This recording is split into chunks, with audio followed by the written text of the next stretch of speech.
አልሰማም ካለ አላዳምጥም ካለ አሻፈረኝ ካለ ግን በኋላ ላይ የሚመጣውን ደግሞ በጸጋይ መቀበልም ግዴታ አለበት። በአንድ ጀንበር 8,000 ምዕመናን ስለ ሃይማኖታቸው ስለ ቤተ ክርስቲያናቸው መስዋዕትነት ተቀብለዋል። አብይ ዓላማው ቤተ ክርስቲያኖችን ማውደም ነው። ዳንኤል የመዘገበ ለአብይ የነገረ ያስገደለ ያሳሰረ ነው። ይሄንንም ዘመቻ ማድረግ አለበት። ቤተ ክርስቲያኑን ታቦቱን ልታጋይለት ይገባል። የታባቱንስ ንብረቱን ልታወድምለት ይገባል። በቦምብ ልጨርስለት ይገባል። እንደዚህ ካልሆነ አይሆንም። ዳንኤል ክብረት ቢሞት ሸኔ ላይ ሐሳብ አይሰጥም። ቢሞት የዋሃቢ እስላም ላይ ሐሳብ አይሰጥም። እሱ መዘጋጀት አለበት። እውነት ዝግጁ መሆን አለበት። አሁን እንዳለበት አይደለም የሚቀጥለው ነገር። የሚሰራ ተሆነ መንግስቱ ስራውን ይስራ፣ የማይሰራ ተሆነ ስልጣኑን ለሰፊው ያስረክብ። ምንድነው በሃይማኖት ላይ መቀለድ? ጧፉ ፓራፊን ከሚባል ከፕላስቲክ ነው የሚመረተው። የዛን ጭስ አስቡት። እጣኑ በኬሚካል ነው የሚመረተው።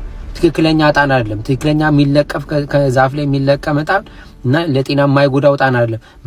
ኮሎኔል አብይ አህመድ አሊ የኢትዮጵያ ፕራይም ሚኒስተር 2012 ጥቅምት 12 በሻሸመኔ፣ በአዳማ፣ በወይብላ ማርያም፣ በጅጅጋ ከዛ ደግሞ 2013 ህዳር 19 2021 በአክሱም ገዳማውያን ብዙ ኦርቶዶክሳውያን አለቁ፣ ተገደሉ።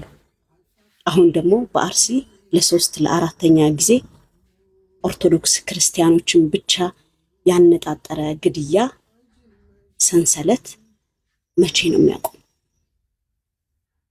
ስንት ኦርቶዶክሳውያን ሲሞቱ ነው ይሄ ግድያ የሚያቆም? ለምንስ ዝም ተባለ? ግድያው መዋቅራዊ ካልሆነስ ለምን ለሶስተኛ አካል እንዲመረመር ለህግ እንዲቀርብ አልተደረገም? አብይ ዓላማው ቤተ ክርስቲያኖችን ማውደም ነው። የኢትዮጵያ ኦርቶዶክስ ተዋሕዶ ቤተ ክርስቲያኖችን ከምድር ገጽ ማጥፋት ነው። እንዲህ አይነት የወንድ ልክ የሆነ አባት ነበራት አገሬ ኢትዮጵያ። እንዲህ ፊት ለፊት ፍርጥ አድርገው ሐቋን የሚናገሩ።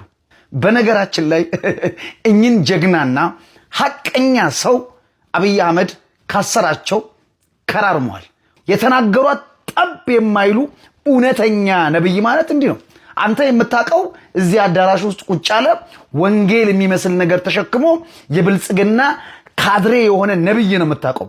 ዘይት ነጋዴ፣ ቲሸርት ነጋዴ፣ ቅባት ነጋዴ ነው የምታውቀው አንተ። ይሄ መንግስት ኦርቶዶክስን በምን ልክ እንደሚጠላት አስረግጠው አስቀድመው የተናገሩ ነብይ ናቸው። እኚህን ነብይ ነው ደንግጦና በርግጎ የብልጽግና መንግስት አስሮ ወይን ቤት የወረወራቸው። ምክንያቱም ሐቋን እውነቷን ስለተናገሩ። እሳቸው ይሄንን ትንቢት ከተናገሩ በኋላ ብዙ ነገር ሰምተናል። በመጀመሪያው ሴንቸሪ ተጀምሮ የትም ዓለም ሳይስፋፋ የገባው ኢትዮጵያ ያ ክርስትና ድህነትን ለመምታት ድሃን ወደ ብልጽግና ለማሸጋገር ቱል ሆኖ ማገልገል ነበረበት ነው። አላገለገለም። ተመልከት እንግዲህ ክርስትና አገርን ኋላ ያስቀረ መንፈሳዊነት የድህነት ካባ ያመጣ ተደርጎ ነው የሚነገር። አባቴ ይሄን ነው የሚነግርህ መሪህ።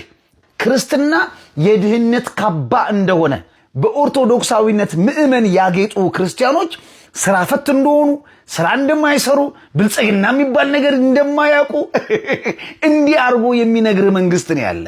ምን ይሄ ብቻ የኢትዮጵያ ኦርቶዶክስ ተዋሕዶ ቤተክርስቲያን በዚህ የብልጽግና ስርዓት ውስጥ የተገፋች፣ የተናቀች፣ የተሰደበች ናት። ይሄ ብቻ አይደለም፣ በጥይት እንድትደበደብ በቦምብ እንድትጋይ ሁሉ አስቀድሞ በትልቅ ሹማምንቶች እንዲህ አይነት መግለጫም ተሰጥቶ ነበር። ይመታል። ቤተክርስቲያን ውስጥ ከሆነ ቤተክርስቲያኑ ይመታል። መሳሪያ ይዞ ከመሳሪያ ከያዘ ጋር ተቀላቅሎ የሚመጣ ህዝብ በለው ወጣት በለው ምን በለው ይመታል አብሮ። ቀልድ የለም። ቤተክርስቲያን ብትቃጠል ምዕመናን ቢታረዱና ቢገደሉ ምን ይገርማል? ምን ይገርማል አባቴ? አስቀድሞ በእንደዚህ አይነት ከርሳም ሹማምንቶች ቤተክርስቲያን እንድትወድም ምእመናን እንዲገደሉ ቀደም ብሎ ስራ ተሰርቷል። ይሄንን ነበረ እኚህ ብርቱ ነብይ የሆኑ አባት አስቀድመው የተናገሩት። ምን ብለው? እንዲህ አብይ ዓላማው ቤተክርስቲያኖችን ማውደም ነው። የኢትዮጵያ ኦርቶዶክስ ተዋሕዶ ቤተክርስቲያኖችን እግዚአብሔር እድሜ ከምድር ገጽ ማጥፋት። እንዲህ አይነት ሐቅና እውነት ስለተናገሩ ብቻ ወይኒ ቤት የተጣሉ እኚህ አዛውንት አባታችን ናቸው። እግዚአብሔር አምላክ መልአኩን ልኮ የወይኒ ቤቱን ከፍቶ ነፃ እንዲያወጣልን በጸሎት ማሰብ መቻል አለብን። እኚህ አባት አስቀድሞ ሁሉን ነገር ነግረውን ነበር። እሳቸው ከተናገሩ በኋላ ቤተክርስቲያን የቦምብ ማስቀመጫ የጥይት ማከማቻ እንደሆነች በኢትዮጵያ አሉ በሚባሉ ትልልቅ ሚዲያዎች ሲዘገብ ነበር። በአዲስ አበባ 4 ኪሎ አካባቢ በሚገኘው ጠቅላይ ቤተ ክህነት ግቢ በንብረት ግምጃ ቤት ውስጥ የተቀመጠ የብሬንና ሽጉጥ ጥይቶችን በቁጥጥር ስር መዋሉን ፖሊስ አስታወቀ። ምን አለበት እንዳፋችሁ ባደረገልን። እኛ ያለን ቅዳሴና ኪዳን ሆኖ እንጂ እናንተ እንዳላችሁት አይነት ነገር ቢሆን ኖሮ ዝም ብላችሁ አትገሉንም ነበር። ቢያንስ ልትገሉን ስትመጡ እንኳን እንከላከላችሁ ነበር። እመኑኝ የኢትዮጵያ ኦርቶዶክስ ተዋሕዶ ቤተክርስቲያን አማኞች እችን ቤተክርስቲያን እጅግ አድርጎ የሚጠላ ይሄንን ስርዓት ልንቃወመው ይገባል። አልሰማም ካለ አላዳምጥም ካለ አሻፈረኝ ካለ ግን በኋላ ላይ የሚመጣውን ደግሞ በጸጋይ መቀበልም ግዴታ አለበት። ዓለም ለሚደርስባት ችግር ዓለም ለሚደርስባት ማጸፋ በሙሉ የምትመልሰው መግለጫ በመስጠት ነው። እኛም ለመድ ነው። ክፋት ሲደርስብን፣ ነውር ሲደርስብን፣ ግፍ ሲፈጸምብን መግለጫ እንሰጣለን። የሚሰራ ተሆነ መንግስቱ ስራውን ይስራ፣ የማይሰራ ተሆነ ስልጣኑን ለሰፊው ህዝብ ያስረክብ። ምንድነው በሃይማኖት ላይ መቀለድ? ምን እስከምንሆን ነው? ሁልጊዜ በተመሳሳይ መንገድ ለምን እንደምንመታ አይገባኝም። ተበዳይ ዝም ሲል ተከሳሽ ይሆናል። እየሆነላችሁ ነው ነገሩ። ይሄን ቪዲዮ ሼር፣ ኮፒ ሊንክ ከማድረግ ትጀምሩልኛላችሁ። እኛ ኦርቶዶክሳውያን ለምን እንደሆነ አላቅም መቼውንም የማይፈታ አንድ ትልቅ ችግር አለብን። ከፊት እየቀደሙ የሚያበረቱን ቆርጠው እንድንቆርጥ የሚያደርጉንን ሰዎች የመጠበቅ ችግር። ወይ ብቻቸውን እንተዋቸዋለን ወይ ደግሞ እኛ ራሳችን ይባሱኑ ከኋላ ሆነን ወጊዎቻቸው እንሆናለን። በእንደዚህ አይነት ሁኔታ ሰዎችን ስንቀያይር ሰዎች ሳይበረክቱልን በዚህ አይነት ሁኔታ እንድንገኝ ሆነናል። ጠላት ሆኖ የተነሱብንም ሰዎች ይህንን ነገር በደንብ ተረድተው ጫናቸውን በደንብ አድርገው ያሳድራሉ። ትግሎች እንዳይቀጥሉ ባለንበት መነቃቃት እንዳንጓዝ ብዙ አይነት የራስ ምታቶችን በእንደዚህ አይነት ሰዎች ላይ ይፈጥራሉ። ይኸው በየሙያቸው አንጋፋና ታላላቅ የሆኑ ሰዎችን ሰሞኑ እንዴት እያሳቀቁ እንደሆነ ተመልከቱ። አርሲ ላይ የተቀደሰ ተግባር እንደተፈጸመ ፍትህ ብለው የሚጠይቁ እነኝን ታላላቆች እንደምትመለከቱት ለህግ ይቅረቡ እያሉ እያሳቀቁ ነው የሚገኙት። አንዳችንም እንኳን ከጎናቸው አንቆም። ይታሰሩ፣ ትግል ውስጥ ይለፉ፣ ዛቻ ይድረስባቸው፣ እኛ ገበያው ላይ የለንም። ሁልጊዜ በእንደዚህ አይነት ሁኔታ ለራሱ ነው ሰውየው በሚል ማቅለያ ቃላት ብቻውን እንዲሆን እናደርገዋለን። ይሄ መሆን መቻል የለበትም። እንጠባበቅ፣ ከነምናምናችን እንዋደድ። ከነምናምናችን ቤተክርስቲያን ውስጥ መገኘታችን አስፈላጊ ነው። ጎረምሳውም ጳጳሱም እኩል ለቤተክርስቲያን ያስፈልጋል። እርስ በርስ እንጠባበቅ፣ ግዴላችሁም። እያሳሰርን ዝም የሆነ ነገር እየተደረገን ዝም ይሆንና ትግሎች አይቀጥሉም። አርሲን በ4 ቀን በ5 ቀን ድብና አድርገን ረሳናት። ይሄ የሆነው በእንደዚህ አይነት ተደራራቢ ጫናዎች ምክንያት ነው። አይኖቻችንን ከምንም ነገር በላይ ለኦርቶዶክስ ተዋሕዶ ቤተክርስቲያናችን እንግለጥ፣ እንጠባበቅ፣ እንዋደድ፣ ወደፊት በአቋም በመምረር እንጓዝ።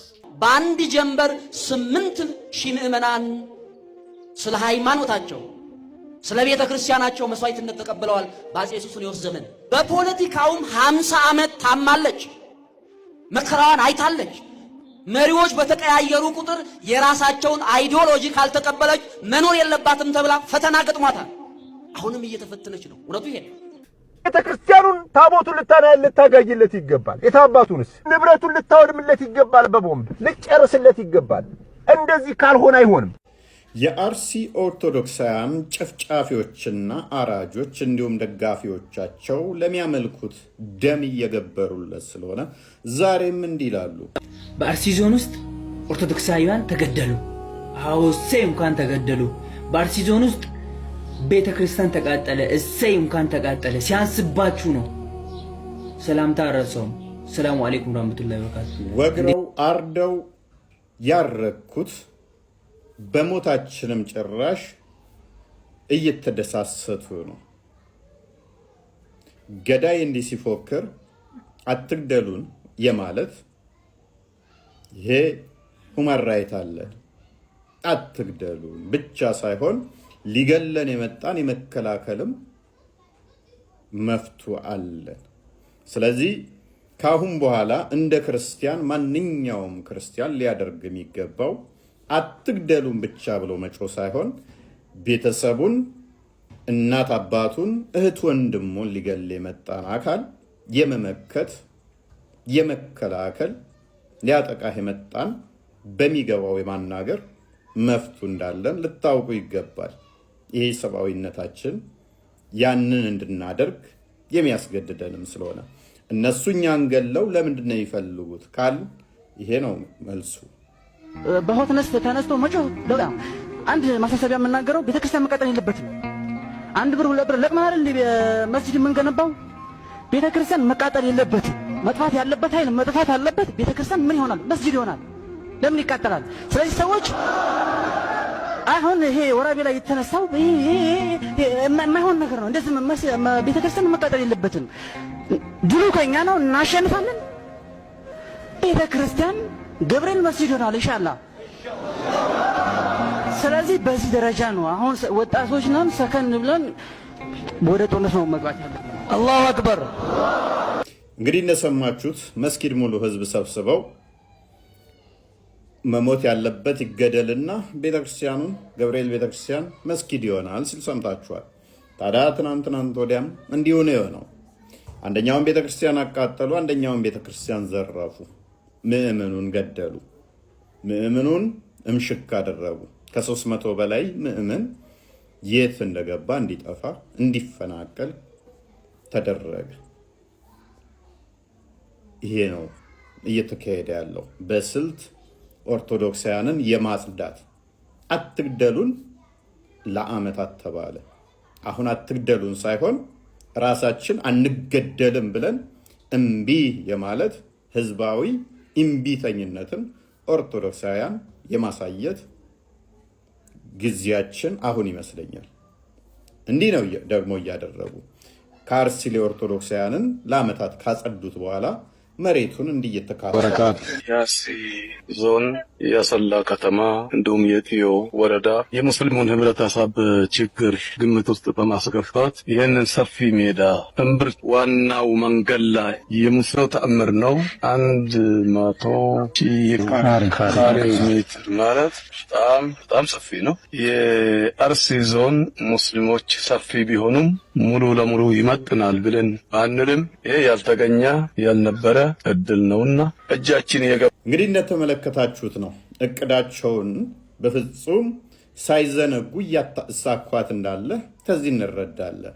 ኦርቶዶክሳውያንን ከአርሲ የማጽዳትና ቦታዎችን የመያዝ መቼም ሰዎች በየትኛውም ዓለም ላይ መፍታቸውን ያስከበሩት በማለቃቀስ ሳይሆን ክንደ ብርቱ በመሆን ህብረታቸውን በማጠናከር ለዓላማቸው ጠንክረው በመስራት ነው። ስለዚህ አንድም ሞንክ ሁለትም ሞንክ ሶስትም ሞንክ መፍትሄን ለማስከበር ጠንክረህ ልሰሩ ይገባል። እምቢ ማለት እስካልጀመራችሁ ድረስ በማንኛውም ሁኔታ በየትኛውም ሁኔታ እንደ አህያ ሊጭናችሁ ለሚፈልግ አካል እምቢ ማለትን እስካልለመዳችሁ ድረስ ሚዲያው ላይ በመጮህ ብቻ መፍትሄ የሚመጣ አይደለም። የሆኑ ተቋማት የሆኑ አባቶች እንዲጮሁላችሁ ብቻ መፍትሄ ልትጠብቁ አይገባም። እምቢ ማለትና ይሄንን የተሽመደመደ አካሄዱ ጤናማ ያልሆነ ደም ካልጠጣ ማይረጋን አካል አሽቀንጥሮ ይመጣል። የሁላችንም ድርሻ ይሆናል። ሊቃውንቱን እየፈለገ ዳንኤል እየመዘገበ ለአብይ እየነገረ እያስገደለ እያሳሰረ ነው። ይህንንም ዘመቻ ማድረግ አለብን። ዳንኤል ክብረት ቢሞት ሸኔ ላይ ሀሳብ አይሰጥም። ቢሞት የዋሃቢ እስላም ላይ ሐሳብ አይሰጥም። እሱ አፉን እንዲከፍት እና እንዲያዋርድ እንዲያንኳስስ የተመረጠው የእናት አባቱን ሀገር ወሎን ያደገበትን ጎጃምን ነው። ታለገ ሌላ ነገር የሚያዋርደው እሱን ነው። ልጁ ጎጃም ናት። አሁን ሴት ልጁ ጎጃም ናት። በችግር ውስጥ ናት ያለችው። አግኝቻታለሁ። 2-3 እንዲረዳት አድርጌያለሁ። በእንትና በኩል ረድቷታል። ይሄ ኢዜማው ኢንጂነር ማን ነው ዮሐንስ ማን የሚባለው በሱ በኩል 2-3 60 ሺህ ብር ምናምን ሰጥቷታል። የልጁ እናት በከባድ ችግር ውስጥ ነው ያለችው። በከባድ ስቃይ ውስጥ ልጁ እንዴት አይነት ቆንጆ ልጅ አለችው! እንዴት አይነት ውብ ልጅ አለችው! እንዴት አይነት ልጅ ውብ አለችው! ከሁለተኛ ሚስቱ የሚወልደው ልጅ አባቱን እንደናፈቀ ያው እዛው አለ። ከሐመረ የሚወለደው ማለት ነው። እንግዲህ ከሶስተኛ የሚወለደው ይሄንን ገበና ሸፍነው ያዙለት። በእውነት የአማራ ክልል ያሉ ማህበረ ቅዱሳኖች ናቸው። ግን እሷንም ግን ሊረዷት አልቻሉም። እግዚአብሔር ካለ እንግዲህ የዘመድ ቲቪ ስለጀመረ አንድ ቀን ኃላፊነት ስላለብን የዳንኤል ክብረትን ልጅ ከኔ ጋር በጣም እንገናኛለን፣ ከኔ ጋር በጣም እናወራለን። ምንም ልረዳት አልቻልኩም። ቢረዳት ጥሩ ነው። እንዲህ አይነት የተፈጠረበት ስለሆነ አማራ ምንም ማድረግ አንችልም። ግን አማራ ያሸንፋል።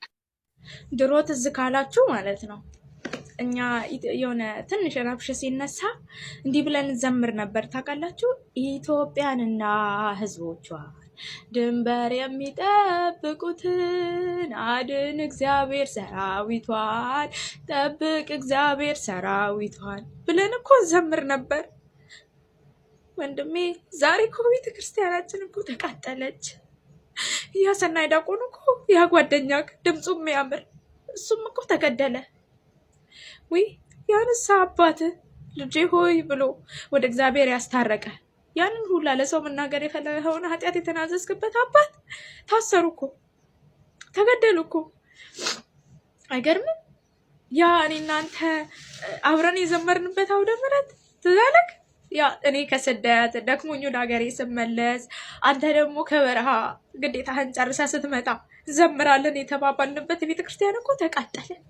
እኛ የመዳም ቅመሞች ተሰብስበን በአንድ ላይ ማለት ነው ይሄ ላደረገ ሃሌሉያ በሉ የምንመሰገንበት እኮ የለም። ተቃጠለ እኮ ቤታችን ተቃጠለ። ያቺ ስለ ሚካኤል ብላ ዳቦ ቆርሳ ውሃ ቅርታ የምትሰጥ የሚካኤል የምትዘግረው ጎረቤት እሷ ሞታለች። ያ አብረህ ከበሮ ለመምታት የተሽቀዳደምከው ባልሆነ ነገር የተከራከርከው በሰንበት ትምህርት ቤት ምክንያት በቤተክርስቲያን ምክንያት የተጣላኸው ጓደኛክ በጣም የምትወደው ማለት ነው እሱም እኮ ሞተ። እኛም እኮ አገራችን ስንገባ ማለት ነው እኛ የመዳም ቅመሞች ተሰብስበን መዘመር እንፈልጋለን። እጣኑን አፍቆናል፣ ቅዳሴውን አፍቆናል፣ ደጁን አፍቆናል። ገና ሀገራችን ስንገባ መጀመሪያ የት ነው የምንሄደው? ያደግንበት ቤተክርስቲያን እንሄዳለን ብለን እናስባለን አይደል? እሱ እኮ ተቃጠለ። ሀገራችን እንዳንገባ ምኞታችን ሁላ እኮ እየጨለመ ነው።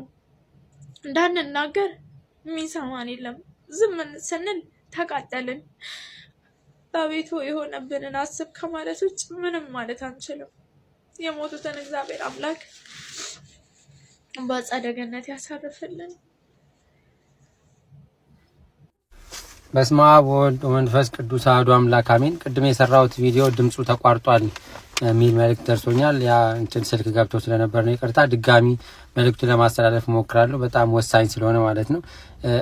እንግዲህ ከመጀመሪያው ቪዲዮ ላይ እንዳያችሁት ሀገሪቱ ሙሉ ለሙሉ ማለት ይቻላል የንግዱ ተቋም የተያዘው በሙስሊሞች ነው። በሀገሪቱ ውስጥ ደግሞ በስልጣን ደረጃ በብዛት 90% ማለት ይቻላል ፕሮቴስታንቱና ሙስሊሙ ነው የያዘው። ስለዚህ በዚህ ደረጃ ነው ያለው። ግልጽ ነው፣ ምን የሚደበቅ ነገር ስላልሆነ ግልጽ እናወጣዋለን። ከተማ ላይ ያለውን አቅርቦት እንያዝ ቢሉ መያዝ ይችላሉ ነው ዋናነት የተናገርኩት አይደል? እንያዝ ቢሉ መያዝ ይችላሉ፣ እናቆመው ካሉ ያቆሙታል። ለምን? ብዙን ስለተያዙ ብዙን ፓርቲ ስለተያዙ በቃ ዛሬ አንሸጥም ካሉ ኪሳራ ውስጥ ነው የሚገባው። ህዝቡ ሁሉ ሲንጫጫ ነው የሚውለው የሚያድረው ማለት ነው። ስለዚህ እዚህን ያህል ደረጃ ደርሰዋል ለማለት ነው። ሌላው ምንድነው ቤተክርስቲያን ንዋየ ቅድሳትን በተመለከተ ነው። በቀጥታም በተዘዋዋሪ እጃቸው አለበት እዚህ ውስጥ። ይሄ በጣም ትልቅ ኪሳራ ነው። ለእግዚአብሔር የሚቀርብ መስዋዕት በአህዛብ እጅ እየቀረበ ለእግዚአብሔር ስናቀርብ እንዴት ያሳፍራል በእውነት። ከመንፈሳዊም ከስጋዊም ከሎጂክም በምንም እኮ የማይሆን ነገር ነው እየተደረገ ያለና ይሄ በጣም ያሳዘነኝ ፓርት ይሄ ነው ማለት ነውና በዚህ ደረጃ ይዘውታል የቤተክርስቲያንና ቅርሳትን በተመለከተና ደግሞ መያዛቸው ብቻ አይደለም ውስጡ ያለውን ሴራ ደግሞ ታዩታላችሁና ዕጣን፣ ጧፍ፣ ዘቢብ፣ ምንጣፍ ማለት ነው። እና ግን በዋናነት ማወቅ ያለባችሁ እንደዚህ እንዲይዙት ያደረገው የራሳችን ሰው ነው።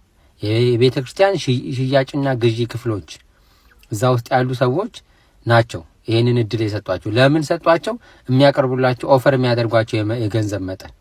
ስለዚህ ገንዘብ ካመጣ ማንም ይሁን ነው ማለት ሰይጣንም ቢሆን ገንዘብ ካመጣ በቃና ተደራደርና ጨረታ ግባ ሊባል ነው ማለት ነውና ይሄ በገንዘብ ምክንያት የቤተክርስቲያንን ጥቅም የቤተክርስቲያንን ህልውና የመቅደሱን አገልግሎት አሳልፎ መሸጥ ማለት ይሄ በማን ይመስላል? በይሁዳን መስለው በአፍኒንና ፊናስን መስለው በማን መስለው እንዲህ አይነቱን ወንጀል በሆነ ዛሬም ብቻ የሚመለከቱ ነገ ምን ሊመጣ ይችላል ብለው የማያስቡ ገንዘብ ማግኘታቸውን ብቻ የሚያስቡ ሰዎች እንዴት እንደዚህ ታደርጋላችሁ? በእውነት አባቶችም እዚህ ቦታ የተመደባቸው ትንሽ አታዝኑላትም? ለቤተክርስቲያን ስንት መከራ አሳልፋ መጣ። ዛሬ ደግሞ ስንት መከራ እያለባት ተጨማሪ እንዲህ አይነት ፈተና ትሆኑባታላችሁ። እባካችሁ ተው፣ በቃ አስተውሉ፣ ተው። እና ለእናንተም ነው ይሄ ሀሳብ። እና ምን ለማለት ነው አሁን በቤተክርስቲያን ውስጥ የሚገቡ እነዚህን ነገሮች እንዴት ነው አደጋ የሚፈጥሩት? በዋናነት ይሄን ነው በዚህ መልኩ የሚመረቱት። እንግዲህ አሁን እነዚህ ነገሮች መምጣታቸው ብቻ አይደለም ጉዳቱ፣ ደግሞ ከአሕዛብ እጅ ተቀብለን መገልገላችን ብቻ አይደለም። የምንቀበለው ዕቃ ኳሊቲው በጣም ችግር አለበት። ምንድነው መሰላችሁ? በጣም በዝርዝር ነው ያስረዱኝ። ዕጣኑና ጧፉ ላይ ማለት ነው። ጧፉ ፓራፊን ከሚባል ከፕላስቲክ ነው የሚመረተው። የዛን ጭስ አስቡት። ዕጣኑ በኬሚካል ነው የሚመረተው። ትክክለኛ ዕጣን አይደለም። ትክክለኛ የሚለቀፍ ከዛፍ ላይ የሚለቀም ዕጣን እና ለጤና የማይጎዳው ዕጣን አይደለም። በኬሚካል የተሰራ ዕጣን ነው ዕጣኑ። ጧፉ ከፓራፊን ከሚባል ኬሚካል ነው የሚመረተው እና እነዚህ ሁለቱ ደግሞ የሚታሸጉት ሲሰሩ ፋብሪኬት ተደርገው ሲሰሩ በፕላስቲክ ነው የሚሰሩት። ከዛ ታሽገው ይመጣሉ። ጧፍና ዕጣኑን ካህኑ ሲያጥን የሚይዘው የካንሰር አይነት ብለው የላኩልኝ ማለት ካራሲኖጂንስ ይባላል። እኔ ሜዲካል ወርዱን ከተሳሳትኩ እንግዲህ ይቅርታ አድርጉልኝ።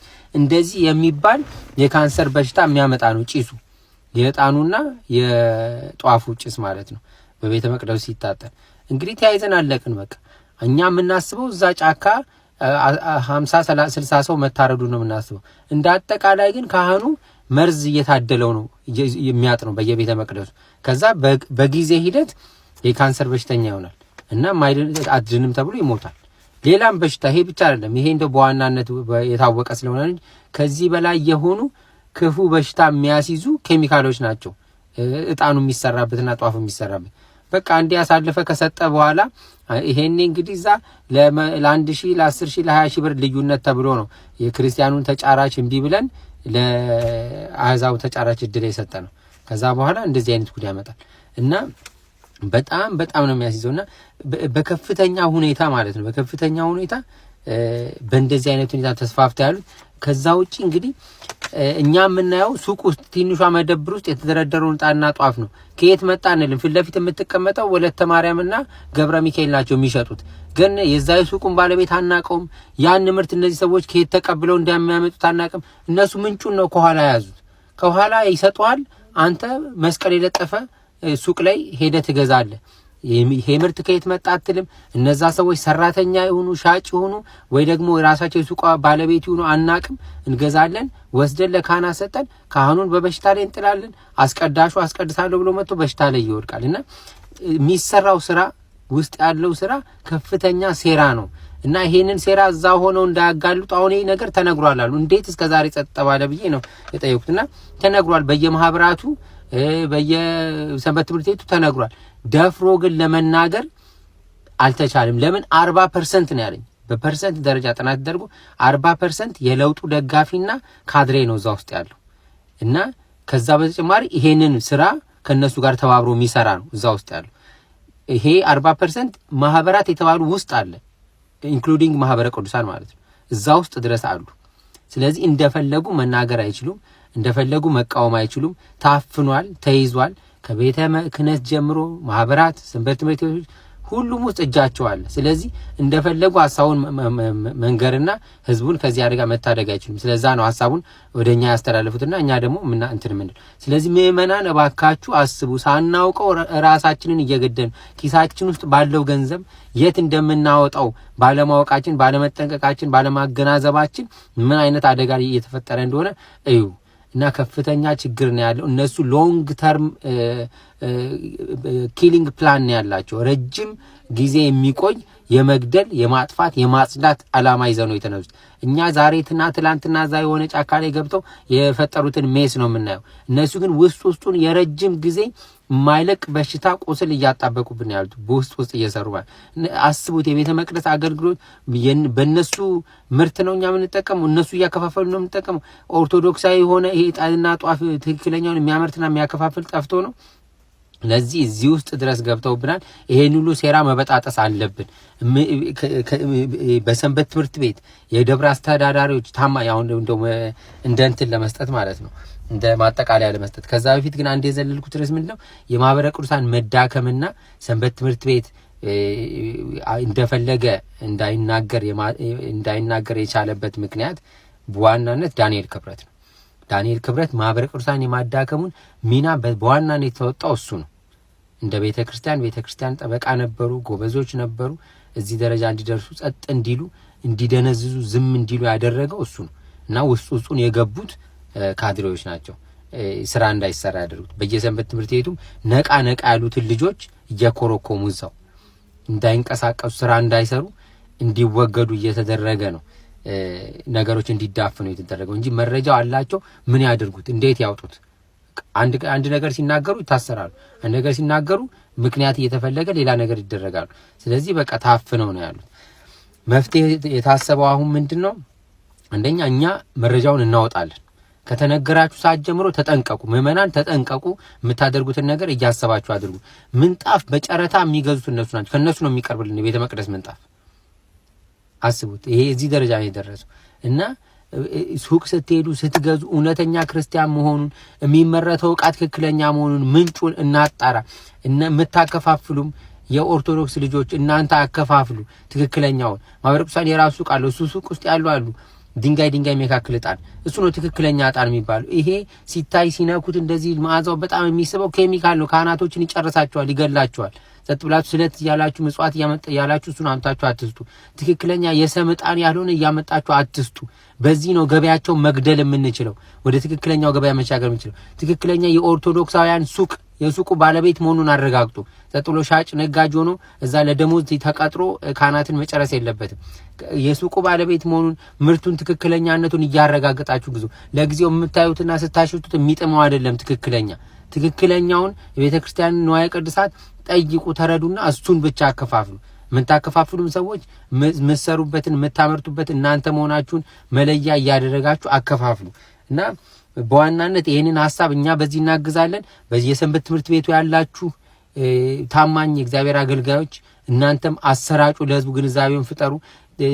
ጥሩ ታማኝ የእግዚአብሔርን የሚፈሩ የደብር አስተዳዳሪዎችን እየተጠቀማችሁ ስራውን ስሩ እና ቤተክርስቲያንን እንታደጋት። በእኛ ዘመን ከምትጠፋ እኛ ብንጠፋ ይሻላል። በእውነት ነው የምላችሁ። እና እባካችሁ ተባብረን አንድ ነገር እናድርግ ለማለት ነው። አመሰግናለሁ።